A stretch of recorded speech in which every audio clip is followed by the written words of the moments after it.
Estamos aquí con Edison Brose, diputado independiente del Circuito 88, abogado con maestría de la USMA y además de eso tiene una maestría en políticas públicas de la Universidad de Oxford. Es ambientalista y es uno de los diputados más jóvenes de la Asamblea Nacional. Te pregunto, Edison, tú propusiste medidas al inicio de la pandemia. ¿En qué difieren esas medidas de las que finalmente adoptó nuestro país? Muchas gracias, Carlos, por la entrevista. Fíjate, yo pienso que algo que ha caracterizado la toma de decisiones en Panamá es que han sido tarde. Hay medidas que Panamá debió haber tomado de una manera muy agresiva, tratándose de un país que presenta unas circunstancias socioeconómicas distintas al mundo. Y es por eso que a principios de la pandemia surgieron medidas como el cierre de aeropuertos, la cuarentena obligatoria, la ley seca, toque de queda, entre otras medidas, algunas atendidas, otras no. Pero, por ejemplo, una medida tan importante como la cuarentena no fue atendida a tiempo, pasaron 1, 2 semanas y luego se impone una cuarentena. Panamá no debía haberse dado el lujo de esperar tanto porque esas fueron 2 semanas clave, porque la idea de esa cuarentena es poder garantizar tiempo para preparar al sistema. Pero ¿qué sistema teníamos en Panamá? Tenemos un sistema que ya estaba colapsado antes de la pandemia, un sistema donde hacer una cita en la caja de seguro social, para poner un ejemplo, tomaba 4 meses, 6 meses, muchas veces no los atendían, el costo de la vida elevadísimo, el costo de los medicamentos elevadísimo. Entonces, estas son realidades desde el punto de vista de la salud que Panamá debió haber tomado en consideración para no ser tan flexibles y no tomar decisiones tarde. Entonces, eso por un lado. Por otro lado, el sistema educativo. Muchos se preguntarán, ¿qué tiene que ver, por ejemplo, una ley seca con esto? Miren, en Panamá, algo que nos caracteriza, lamentablemente, son las desigualdades. Desigualdades en un sistema de salud, desigualdades para una educación de calidad. Entonces, no todo el mundo obedece las medidas de la misma manera. Y eso es algo que las autoridades, habiendo pasado también por un ejercicio político, deben conocer, que el ciudadano que vive en X o Y lugar posiblemente no va a atender de la misma manera las recomendaciones que otros. Entonces, por eso las medidas tienen que ser agresivas, tienen que ser fuertes, porque esto es una pandemia, esto no es una normalidad. Hay muchos lugares, por ejemplo, donde las personas tienen un ingreso mínimo y se lo gastan en vicios. Eso es una realidad que los que caminamos, los que conocemos y hacemos ese ejercicio político, la conocemos. Y estoy seguro que no es ignorado por todos. Entonces, eso por una parte. Por otra parte, Panamá no iba a hacerle frente con un sistema de salud fortalecido porque no lo teníamos. Entonces, ¿qué tú tienes que hacer cuando no tienes las herramientas? Bueno, decisiones estratégicas. Y es por eso que algo que me parece que no se contempló es la realidad de nuestra población. Nuestra población no tiene las mismas condiciones que las poblaciones, por ejemplo, en Suecia, que muchos aludían al confinamiento en Suecia, decían, miren, son más flexibles, etcétera. Bueno, la gente en Suecia y la causa de mortalidad en Suecia no son las mismas que en Panamá. Aquí hemos podido ver que el COVID golpea a personas con enfermedades persistentes. Y cuando vemos las causas de mortalidad en Panamá, vemos que son, por ejemplo, relacionadas a las enfermedades crónicas y degenerativas, hipertensión, diabetes, infartos, entre otras, o obesidad. Entonces, estas son realidades que no escapan del país y es por eso que no podía darse el lujo de esperar tanto. Y desde el punto de vista económico, también ha habido una falencia tremenda, porque yo siento que desde el punto de vista de la salud hubo un momento donde tomaron las decisiones, a mi juicio, tarde, y eso también hizo que escalaran los casos. Y por otra parte, el tema económico totalmente desatendido. Unos bonos paupérrimos de $80 que ni siquiera le llegan a todo el mundo, porque tampoco que le llegan a todo el mundo esos $80. La realidad de mucha gente que quedó cesada, quedó con contratos suspendidos, sin trabajo, entre otras. Entonces, es una realidad que no se abordó desde el punto de vista económico. La transferencia de capital, transferencia económica a las personas afectadas debió haber sido un imperativo desde el inicio, no haber tardado tanto. Edison, esta crisis ha puesto en evidencia esas desigualdades que mencionas. ¿Qué cosas podemos implementar en nuestro país para poder achicar esas diferencias y combatir la desigualdad que tenemos en Panamá? Mira, yo pienso que algo importante a tomar en consideración es el modelo económico que nosotros tenemos en Panamá. La pregunta es, ¿qué modelo económico nosotros tenemos? Nosotros tenemos una mezcla de todo.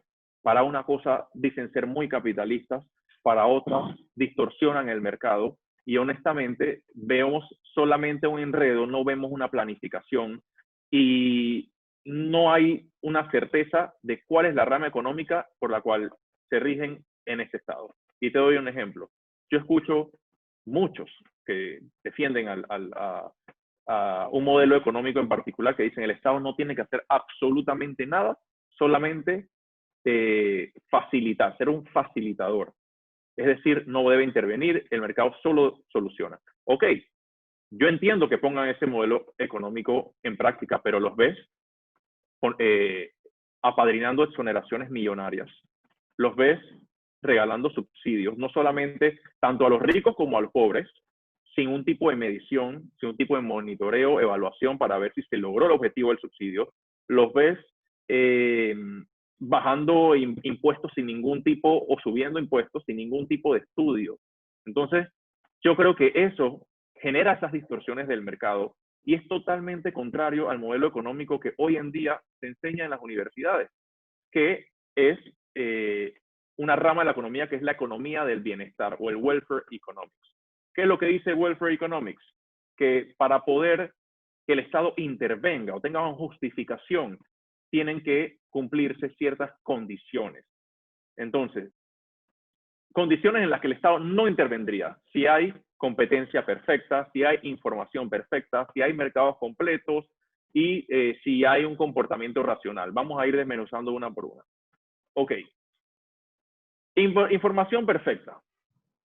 Cuando los agentes económicos, entiéndase por agentes económicos, las empresas, el gobierno, los hogares, son tomadores de precio y tienen un poder igual. Eso es sumamente importante. ¿Qué quiero decir con esto? Que, por ejemplo, alguien que diga el precio va a ser este y lo pagas, te guste o no te guste, ahí no hay una igualdad de poder y tampoco es un tomador de precio, establece el precio.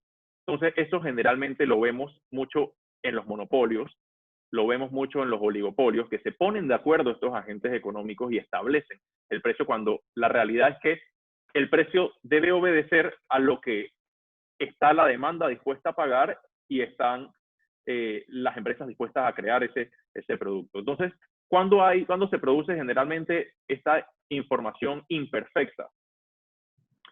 Te pongo un ejemplo. Cuando el cliente no conoce o el consumidor no conoce a cabalidad el producto, ni la calidad, ni el precio de ese producto. Por ejemplo, yo tengo aquí mi botellita. Esta botellita de agua, unos estarían dispuestos a pagar, de repente dice, hey, te doy $20 por eso. Pero si tú la vendes a $1000, nadie te lo va a pagar, porque dice, ¿yo cómo voy a pagar una botella de $1000? ¿Cómo voy a pagar una botella de $1000? Eso no me hace sentido. Mientras que de repente, en ese ejemplo la demanda conoce un poco la información. Pero supongamos que tienes un medicamento. La demanda o la gente no conoce de qué está hecho el medicamento, a base de qué, y te pueden decir, mira, este es el precio del medicamento, y por una información imperfecta que la gente no conoce es el producto, tomas el precio y dices, bueno, yo lo pago sin conocerlo. Entonces, ¿qué puede hacer el Estado en ese tipo de condición?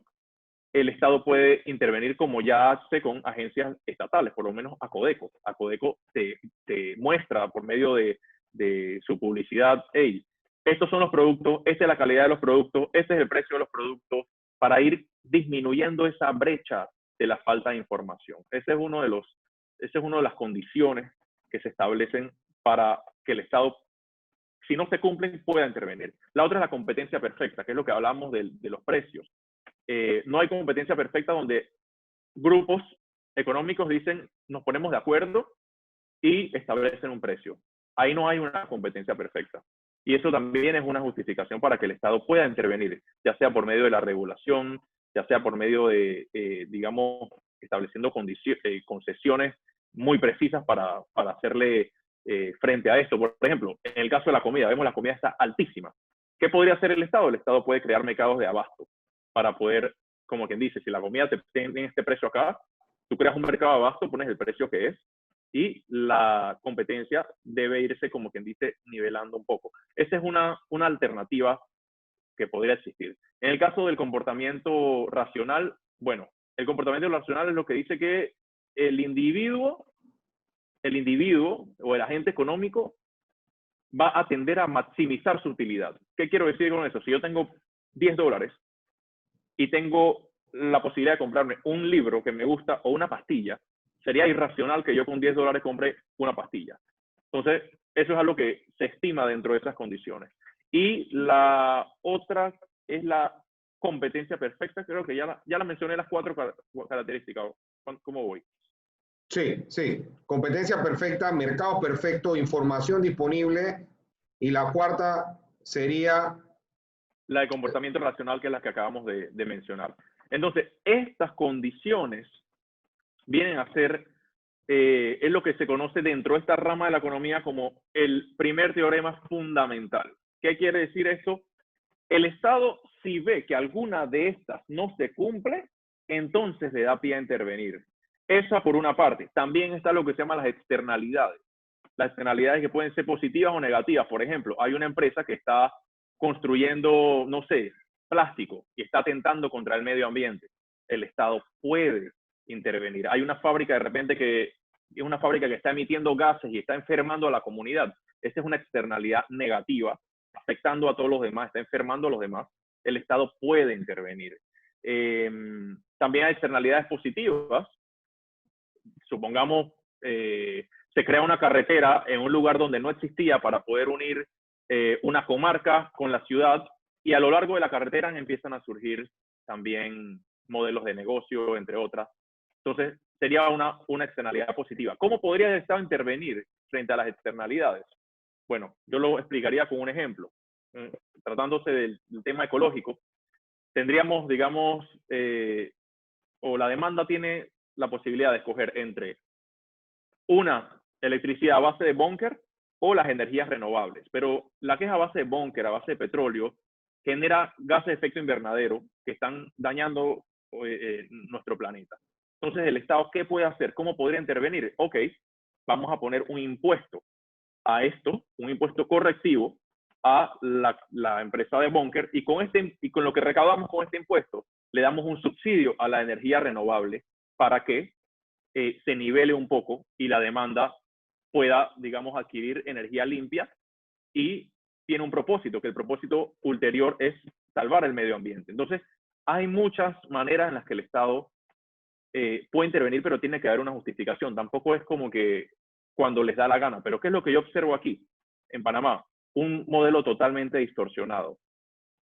Por ejemplo, yo veo sectores que durante 10 años han sido exonerados, exoneraciones millonarias, vuelven y les dan nuevas exoneraciones a los 10 años, y al final no se trata de un modelo de negocio que busca un fin ulterior, simplemente le estás dando una exoneración de impuestos para que su modelo de negocio dependa de esa exoneración de impuestos, y ahí lo que estás creando es una distorsión.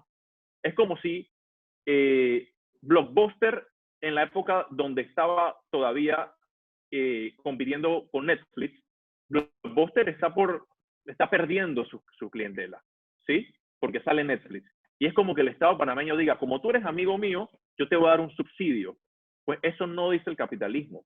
Si un modelo de negocio rebasa a otro y quebró, punto. La única manera en la que tú puedas intervenir es que tenga un fin ulterior. Por ejemplo, el tema medioambiental. Si tú intervienes en un modelo de negocio para que va a beneficiar al medio ambiente, eso tiene un objetivo. ¿Y por cuánto tiempo lo vas a hacer? Pero en el caso del ejemplo que acabo de poner, pues ese ejemplo lo vemos a diario, lo vemos todos los años en Panamá. subsidios por aquí, exoneraciones millonarias por acá, y eso lo que crea son esas distorsiones del mercado, y eso no es capitalismo, eso no es capitalismo, esto es un sistema simplemente con cero planificación y que responde a cuán amigo de un gobierno es el empresario. Entonces, así no debe manejarse la economía. Si esto no es un sistema capitalista, ¿qué tú piensas que es, Edison? Es una mezcla de todo. Es una mezcla de todo. Cualquier persona que sea 100% capitalista te diría, con tantos subsidios también que no han sido medidos. Por ejemplo, en teoría, uno de estos subsidios es la beca universal. Pero la pregunta es, el objetivo es que disminuya la deserción escolar, pero ¿se ha logrado el objetivo?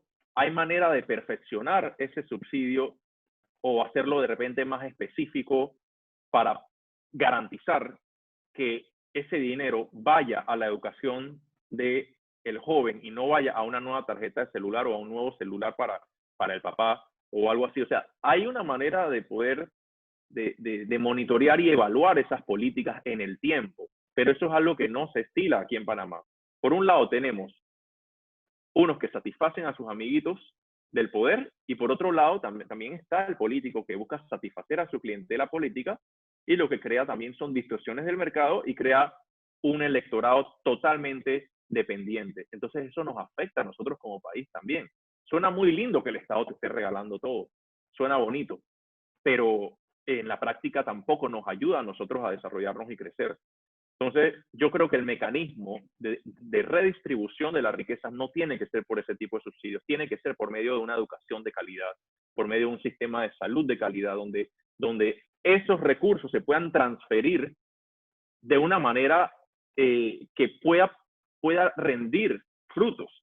Si tú educas a un chico y le das una muy buena educación con profesores de calidad, le das los libros, le das la laptop, le das la alimentación, ese es un chico o una chica que va a ser productivo en el futuro, que va a poder retribuir a su país, que va a poder adquirir un empleo formal y pagar impuestos en su país, que va a poder multiplicar esas oportunidades con su futura familia y con los demás. Pero si tú agarras y quieres redistribuir, regalando el dinero sin ningún tipo de medición, ese tampoco es el camino. Entonces aquí hay una combinación de todo. Están los políticos y están los que satisfacen a los empresarios amigos del poder y han hecho una mezcolanza en el sistema económico. Es decir, no tenemos una certeza de cuál es el sistema económico que nos guía. Y cada año alguien viene con un librito nuevo y al final no corrige lo que tiene que corregir, y es por eso que aquí en Panamá, hoy en día, tenemos una sociedad y un país con un costo de la vida tan elevado, que hacer un supermercado en Panamá es 3 veces más caro que hacerlo en Estados Unidos y que hacerlo en Europa. Que comprar medicinas es el 400% más caro que comprar la misma medicina en España o en Colombia. Entonces, esos son resultados de los descuidos económicos que tenemos aquí. Edison, en tu mente, ¿a qué tipo de capitalismo debemos movernos en nuestro país? Precisamente hacia el sistema de economía del bienestar.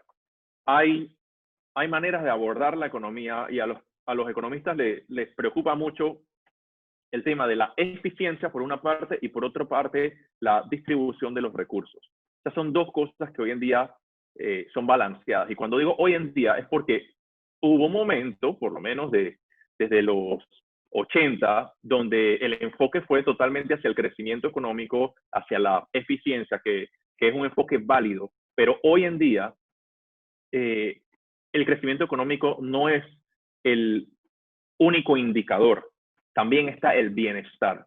Y es por eso que abordar las desigualdades también es importante, pero no se abordan quitándole a unos y repartiéndolo a otros, no, se abordan con lo que expliqué al inicio de la entrevista, con parámetros muy claros. Si alguna de estas condiciones falla y se crea un fallo en el mercado, entonces el Estado puede intervenir.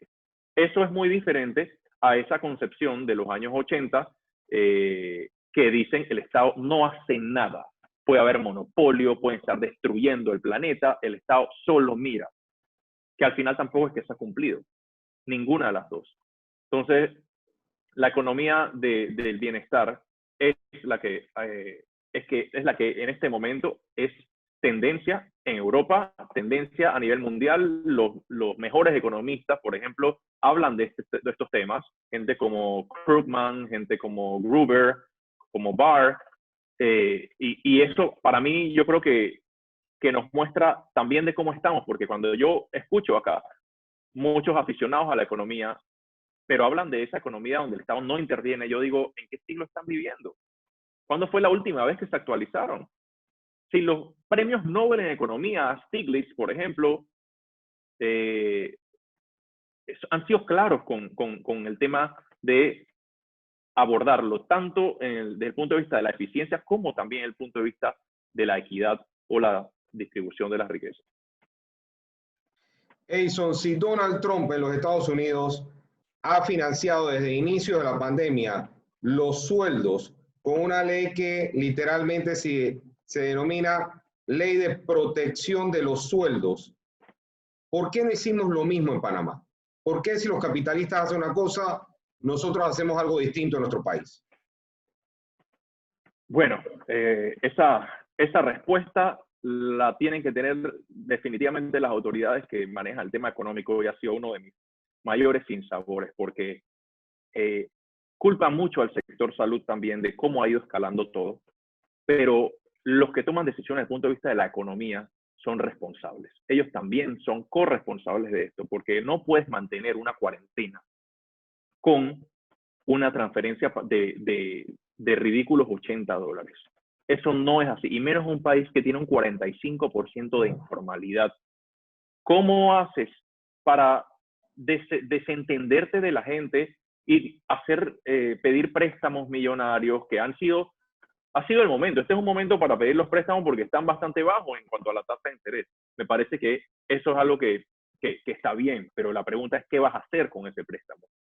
Porque si lo acumulas y lo tienes como un ahorro diciendo, lo voy a utilizar cuando sea necesario. ¿Cuándo va a ser necesario? Cuando todas las pymes hayan quebrado, cuando no haya demanda, cuando la gente pase de ser empleados formales a quedar en la informalidad. Ahí es donde tú vas a utilizar esto, que ni siquiera te va a dar un retorno, porque si hoy subsidias los sueldos, tú ayudas a mantener a ese sector dentro del sector formal y te siguen pagando impuestos y puedes seguir creando demanda, pero si pretendes hacerlo cuando ya sea tarde y lleguen todos a la informalidad, lo único que vas a hacer es precisamente el clientelismo político que mencioné hace un rato, que no va a tener ningún tipo de solución, porque acá lo que buscaría es prevenir, crear todavía, mantener la demanda que hay para que no se contraiga del todo, para que las pymes no quiebren, para que quienes ya cuentan con modelo de negocio funcional puedan mantenerse.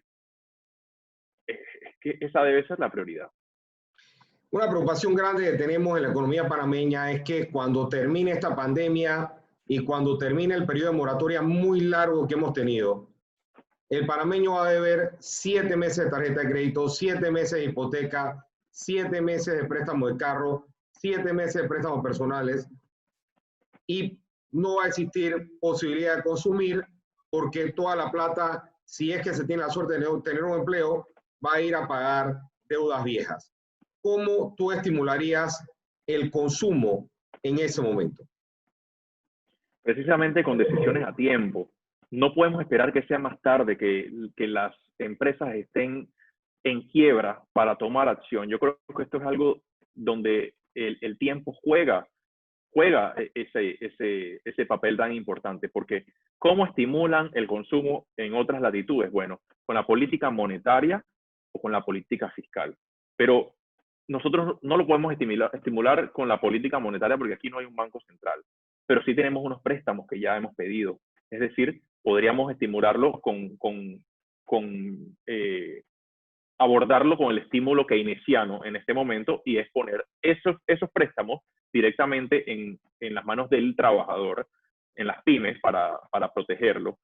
Porque desde el punto de vista fiscal, ¿qué tipo de política fiscal vamos a hacer aquí? Si Panamá ya tiene impuestos sumamente bajos, ya tiene impuestos bajos, aquí no se pueden bajar más de lo que ya están. Entonces, lo que debería hacerse es una mejor recaudación de los impuestos que tenemos. No es subirlos, sino recaudar mejor. La DGI, por ejemplo, cerró el año pasado con un déficit en su recaudación que dejaron de percibir creo que fueron más de $1.000 millones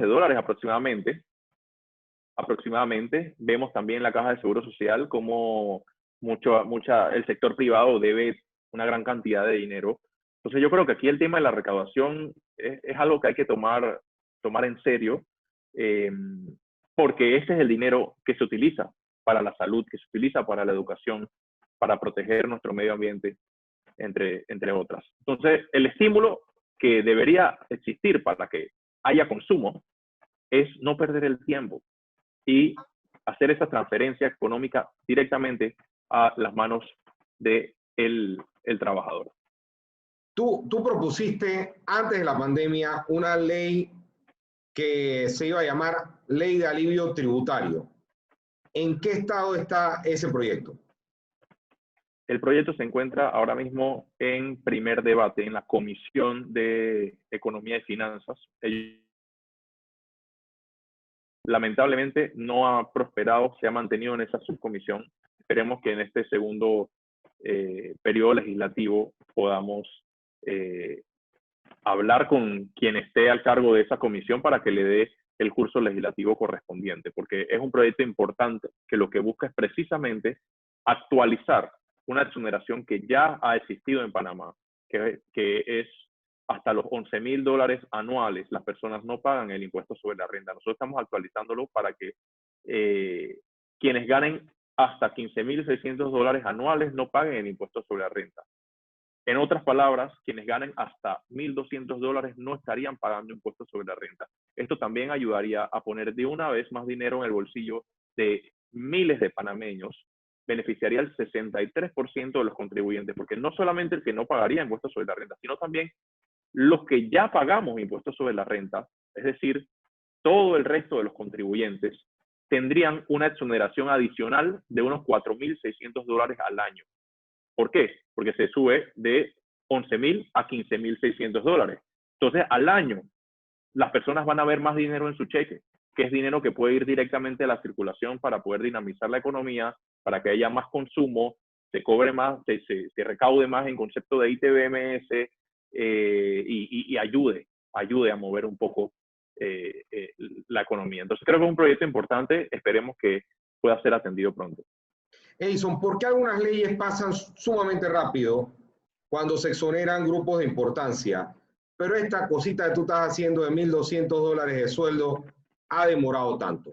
¿Cuál es la diferencia entre una ley de exoneración y otras como la tuya que han demorado un siglo y ni siquiera se han debatido? Esa es una buena pregunta.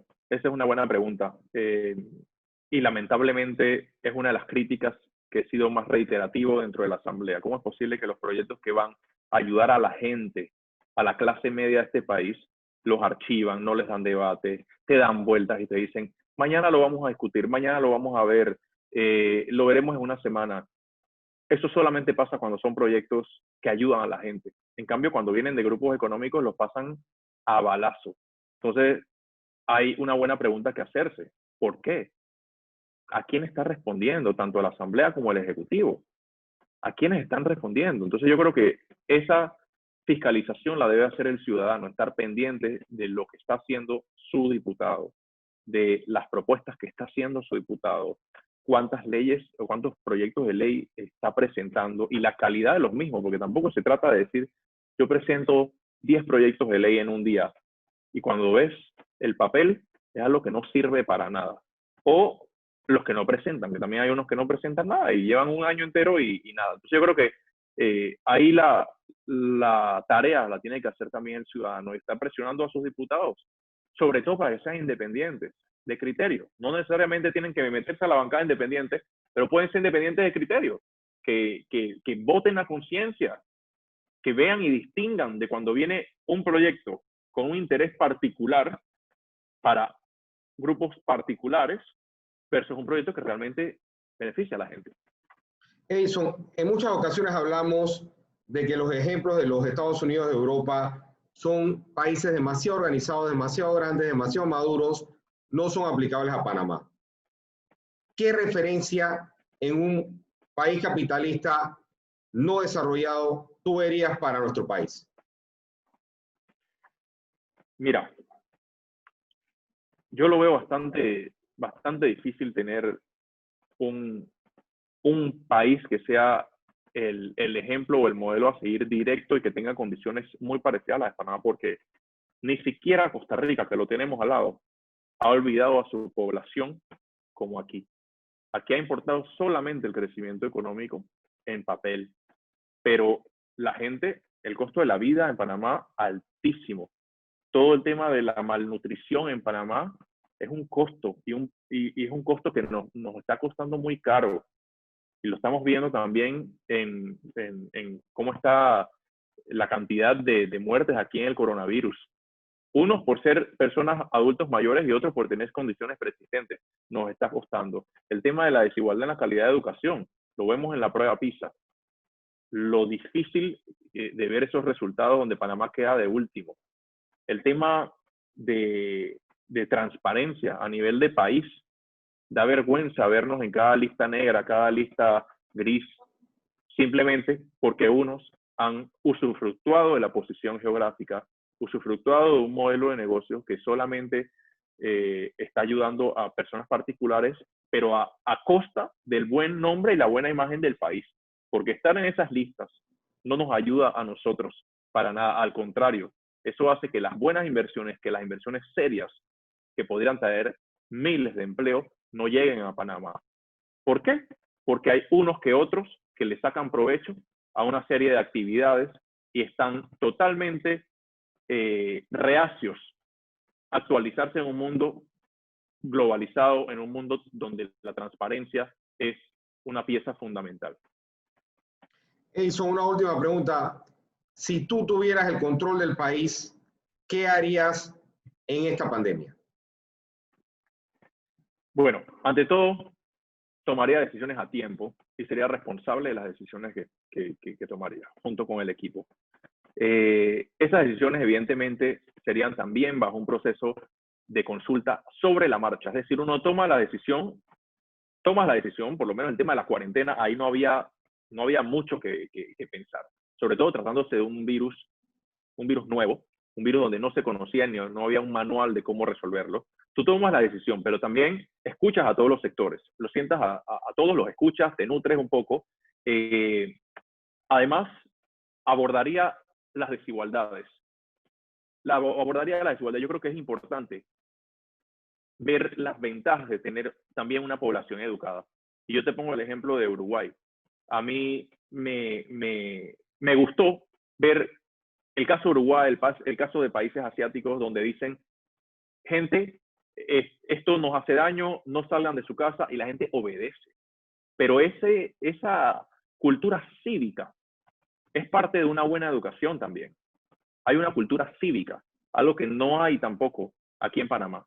Entonces, creo que abordar el tema educativo es importante. El tema de salud, ayudar a que nuestra gente tenga un sistema de salud que no sea simplemente un riesgo. Es decir, te enfermaste y ya no sabes si sobrevives o no. Pienso que es un momento para pensar en una reactivación económica distinta, donde temas como el medio ambiente también sean prioridad, porque hoy vemos las consecuencias de un país que ha sido muy negligente en muchas áreas. Y es por eso que nos ha pegado más fuerte el coronavirus que en otros países. Pero también ignoramos lo que podría ser las consecuencias del cambio climático, por ejemplo. Comunidades que se queden sin agua, comunidades que se queden sin alimentos, simplemente porque el cambio climático se trata de climas extremos. Por un lado sequías, por otro lado inundaciones. Las propias inundaciones que ya se ven. No estamos muy lejos de ver esa realidad. Ya se ven áreas, como por lo menos en Juan Díaz, que es uno de mis corregimientos, en Don Bosco, inundaciones. Entonces, esto es algo que también se puede ir tratando, abordando con políticas distintas, audaces. Por ejemplo, el tema de la movilidad eléctrica, que es uno de los proyectos que impulso, que es precisamente para poder hacer más asequible ese reemplazo de vehículos comunes y corrientes o de combustión interna por vehículos eléctricos. Eso nos va a permitir también poder respirar un aire un poco menos contaminado, mejor, porque cuando vemos cuál es la mayor generación de gases de efecto invernadero en Panamá, es el sector transporte. Entonces, esta es una política para abordar al sector transporte, modernizar el transporte y al mismo tiempo ir de la mano con el medio ambiente, la protección ambiental. Igualmente con las energías renovables. Yo creo que es una oportunidad para hacer un resetear por completamente el modelo económico, el modelo social y poder priorizar temas como el medio ambiente, temas como la educación, como la cultura, y sobre todo preparar al mundo para lo que se viene, porque evidentemente nos ha adelantado, sí, la pandemia nos ha adelantado, y eso no es solamente el punto de vista de, digamos, de poder estar aquí hablando tú y yo por el Zoom en lugar de una entrevista en el mismo lugar, sino también que temas como la automatización va a tomar mucho más fuerza. Automatización, entiéndase, un robot haciendo la función de un humano. Hoy en día hay miles de trabajos que dejaron de existir y están siendo ocupados, por ejemplo, por aplicaciones, por computadoras. La misma Rosa, si mal no recuerdo, la misma Rosa no es una persona que te está contestando, que primero es una aplicación. Entonces, ¿cuántos modelos de negocio que requerían mano de obra no calificada, hoy en día lo que requieren son máquinas? Entonces, ¿estamos nosotros preparados como sociedad para entrar en ese nuevo modelo económico? No lo sé. La verdad es que no lo estamos. Hay muchas personas que quedan en el aire, quedan en la informalidad, personas que dependían de uno de los sectores más pujantes del país, que es la construcción, quedan en el aire. ¿Qué va a hacer de esa gente? Entonces yo creo que la educación es importante y sobre todo actualizarnos. Y hacia allá yo apuntaría. Muchas gracias, Edison, y te deseamos lo mejor en este resto que queda pues de la pandemia. Esperamos que te mantengas sano y te deseamos suerte también en el resto de tu gestión como diputado. Muchas gracias, Carlos. Saludos a ti. Y bueno, hay que hacer esa fuerza para que tengamos un sistema económico más próspero y que esa prosperidad le llegue a muchas más personas. Gracias.